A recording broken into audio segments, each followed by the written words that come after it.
Hello everyone, welcome to another video. Now, recently I posted up on Twitter saying that I was going to make a video, a depressing video, where I try and calculate how much I've spent on sim racing hardware in the 6 years that I've been sim racing. If you don't follow me on Twitter, go and give me a follow.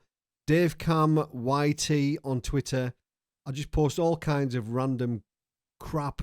It's usually me and my better half bickering. But anyway, in 2017, after years out of being in the PC gaming scene, I decided to build myself a computer. Now, I'd played on racing games previous to that on consoles and Grand Prix Legends back in the day. But in 2017, I discovered sim racing as what it is now, really, which is nothing like it was when I used to have a PC. So anyway, I bought a modest computer. I think it had a 1070 in it, a 124-inch screen. So I'm just going to talk about the hardware that I've bought in that time, my upgrade path, what was a good purchase, what wasn't, and would I have done things any differently. I'm going to try and calculate it at the end for an approximate figure. Now, I've jotted some things down, and it is depressing. So my first experience was on iRacing, which I found on Steam, and I did my first race with a gamepad. The following day, I went out and bought myself a Logitech G29, so that was £300. The day after, I then went and ordered two more 24-inch monitors. They were £300 each, so that's 600 quid. So at the time then, I was racing with a desk with my 3 monitors on there on a office chair. So I then went and bought a GT Omega wheel stand that was £100. And shortly after that, I decided that I needed a rig because I was watching everybody on YouTube.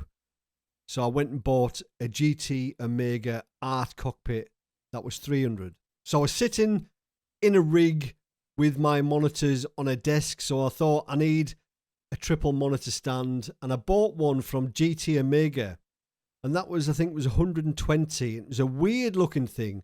I definitely wouldn't recommend that now. I don't even know if they still sell it, but that was 120. So a few months later, I thought I would upgrade my wheelbase, and I bought a Thrustmaster T500, and that had the T3PA pedals. That was like a kit.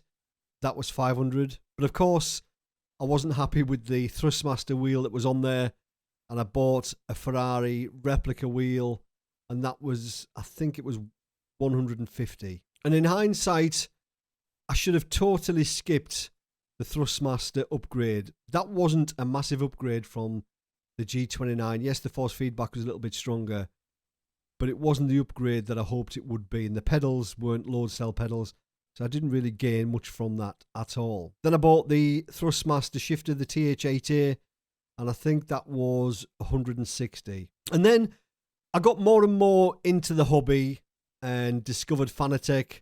So went into the Fanatec ecosystem. So then I bought the Fanatec Club Sport 2.5 wheelbase. I think that was 550 quid. And then I bought the Porsche wheel rim, the one with the brown leather. That was 350. I went all in and bought the Fanatec handbrake, which was 140, and the Fanatec H-pattern shifter, that was another 220. So by this point, sim racing has kind of sucked me in now, and I'm well down the rabbit hole that is sim racing. So I decided I wanted an aluminium profile rig, but instead of going and buying one from a shop, I thought I'd design and build my own. So I built my own aluminium profile rig with a monitor stand, and all in that cost us about 400 quid. But of course, I needed a seat, so that was an extra 250 for the Cobra Monaco seat. And I forgot to mention, I also bought the Fanatec CSL Elite load cell pedals. That was 200. So then on to probably my best ever sim racing purchase, which was the Heusinkveld Ultimate pedals. By buying those, I went from an iRating on iRacing of about 1,500 up to over 4K, progressively up to 4K just by buying those pedals. So in hindsight, I should have skipped the Thrustmaster part of my upgrade path. I should have probably not bought the Fanatec C-Cell Elite load cell pedals and just gone straight to the Heusinkveld Ultimate. If I'd have known how good they were, then I would have done that. They cost me 1,200 quid. So then I went a little bit mental for a short time, and I thought that bigger screens would be better. So I bought 3 40-inch TVs at £400 each. So that was 1,200 quid on 3 60Hz 4K TVs. And they didn't last long, because then I went and bought 3 32-inch monitors at a cost of 1,150. I bought a Derek Spears Design Race King button box. That was 200. But then I discovered the super ultra wides, and I bought my first Samsung super ultra wide. It was the 1080 version. That was 1,200 quid. And then I finally got into the direct drive market. My first one was a second-hand used AccuForce V1. That was 900.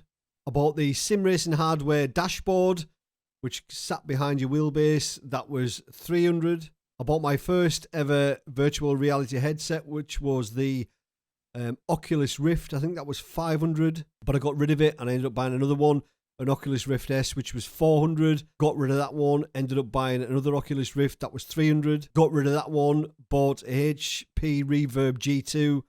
That was 500.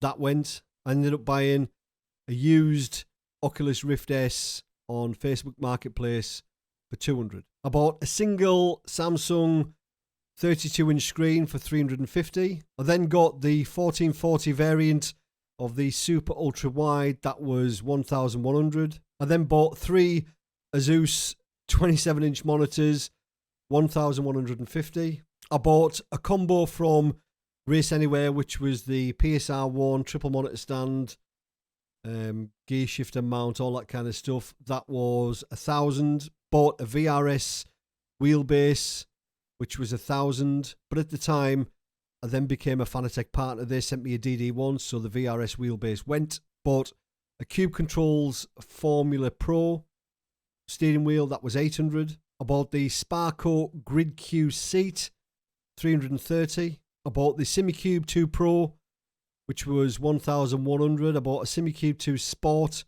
which was 950. I bought a Cube Controls Formula Sport wheel rim, which was 500. I bought a McLaren wheel rim from Race Anywhere. That was 550. I bought the SimLab Vario mount times 2. So that was 200. I bought a used Rexing GT style wheel. That was 800. I bought a Gomez Sim Industries steering wheel. That was 1,100. I bought a Momo wheel rim from Demon Tweaks. That was 230. I bought a Pro Sim Rig triple monitor stand. That was 200. I bought a Sparco R333 seat. That was 350. 4 SimiCube quick releases wheel side. 60 quid each. That's 240. The VPG VRSPG, 1,200. The sim racing hardware button boxes, 500. The worst sim racing purchase I have ever made. I wouldn't pay 50 quid for them, never mind 500. I bought the BDH shifter. That was 900. Asus bezel free kit, 100. Dayton Audio bud kickers with amps and all the rest of it. That came to 230. So after adding all that together, this is an approximate price. Obviously, I've generated some income back by selling some things, but you know what it's like. You buy something, use it for a while, you sell it, well, you lose some money. So in total, approximately, I've spent £28,420 in 6 years. Let's say, for argument's sake, that I might have generated 8 grand on some of the things that I've sold. I've still spent over 20 grand. And that's not including all of the stuff that I need for YouTube. I've no idea. I've got 3 DSLRs sat there, microphones, Go XLRs and all the rest of it. And then I haven't even talked about the computer that I've upgraded to run triples. The graphics card alone was 1,500 quid. I've spent an absolute fortune. And don't even get me started on iRacing. I got sucked in to the 100% Club mini game on iRacing. So I own all the content on one account, which is probably $2,500. And then I've got another account where I probably own half the content. It just boggles the mind. There are some things that I could have avoided. I should have got the Thrustmaster set up. I shouldn't have bought the 3 40-inch screens. I shouldn't have bought one of the ultra-wides, probably the second one. I shouldn't have bought that. I shouldn't have bought the VRS wheelbase. I shouldn't have bought the McLaren rim. I shouldn't have bought those sim racing hardware button boxes. I shouldn't have bought the GSI wheel. There's a lot of things that I would do differently if I had my time again. I would have upgraded my pedals sooner and then got into the direct drive market when I could. I wouldn't have tried to rush it and bought the AccuForce. Even though I quite like the AccuForce, I wish I'd waited a little bit longer. So 28,420 quid is the number. Somebody actually guessed on Twitter, and I think they guessed about 24 grand, something like that, which isn't a million miles away. It is, ladies and gentlemen, a money pit. I could have bought a really good car for that. But let me know in the comments how much you've spent on sim racing since you've been doing it. I'm just so pleased that I haven't ever thought about getting motion. Why haven't I thought about getting motion? Should I get motion? No, I shouldn't get motion. Julie would literally kill me. But let me know down below how much you've spent. As always, thanks for watching. Have a great week. See you later. Cheers.